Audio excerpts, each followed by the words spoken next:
Delegates from around the world have gathered in Copenhagen to discuss global warming.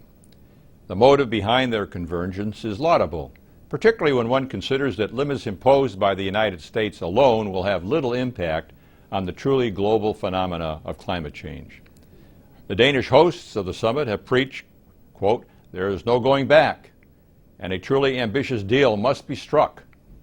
Certain United Nations officials have insisted that the clock is ticked down to zero. Even our own American negotiating team has called for a political agreement if a binding multinational agreement cannot be reached. But I ask it, at what cost?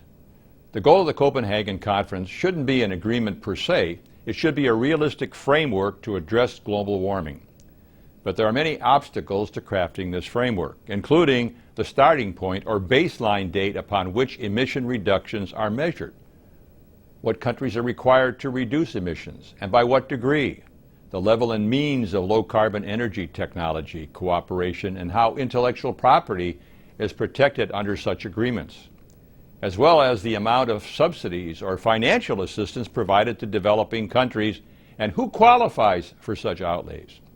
We must also look at how compliance obligations are measured, verified, and enforced, and by whom, as well as the fate of local industries in the face of rapidly shifting international competition. The value of carbon tariffs, rebates, or other domestic policies that subsidize those industries in the absence of a fair agreement could be deemed moot if they run afoul of the World Trade Organization. And these issues are just the tip of the iceberg. Most importantly, if the United States agrees to emission reductions and rapidly developing countries like India and China don't follow suit with comparable action, the rest will be extremely costly to our economy and have little environmental benefit. EPA's own modeling makes clear that recent commitments by these countries to reduce carbon intensity are not sufficient. But this doesn't mean action should not be taken. Rather, our actions should be consistent with what is achievable from an economic and technological standpoint. President Obama supports a complex system of mandates and taxes called cap and trade, which forces U.S. industry to reduce emissions 17% by 2020 from 2005 levels. While studies vary, the economic cost of this policy could exceed $1 trillion, costing households like yours more than $1,000 annually and pushing gasoline prices as high as $4 a gallon. You know, I know many families are trying to figure out how to manage with what they have now. Additional increases would make things even worse. The UN Secretary General has called for a 25 to 40% reduction of emissions by 2020. And that's from 1990 levels. Now this would require cuts, listen to this, 23 to 38% greater than what President Obama supports and quite frankly is not achievable. World leaders have also called on the United States and other, quote, rich countries to provide billions of dollars in annual subsidies to developing countries. President Obama has pledged that the United States will give, quote, its fair share. But many countries argue that U.S. taxpayers should shoulder 25% of this obligation. You know, with our national debt exceeding $12 trillion and unemployment above 10% and deficits as far as the eye can see, the idea the United States could commit to tens of billions of dollars annually for such aid is simply not acceptable.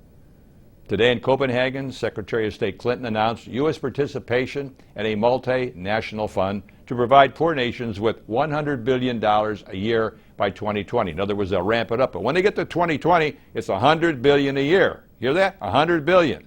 And they're looking for us to provide $25 billion. And this is for emission mitigation efforts. But any commitment in terms of mitigation efforts should be one that is contingent on full participation by countries like China and India, who are also leading greenhouse gas emitters. In fact, China is going to exceed, they are already exceeding us right now. They most certainly cannot be recipients of funding, and the United States cannot continue to be Uncle Sugar. The Chinese want their participation to be voluntary. They will not sign a binding agreement. They don't want to provide any transparency and take our word. I'm very concerned about that, because I can tell you this, if we agree to it, we'll do it, and if we won't do it, if we don't do it, our NGOs and our environmental groups will sue us. You know, the cap and trade system prompted by Copenhagen induced euphoria is not the best way to reduce global emissions.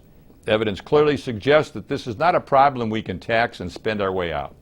There are better, smarter ways to reduce greenhouse gas emissions that lie in providing incentives for taking new, transformative technologies to the marketplace.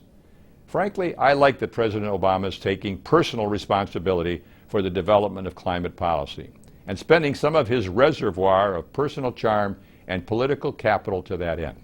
But I hope the Copenhagen Conference brings him sensible, tangible, and realistic results.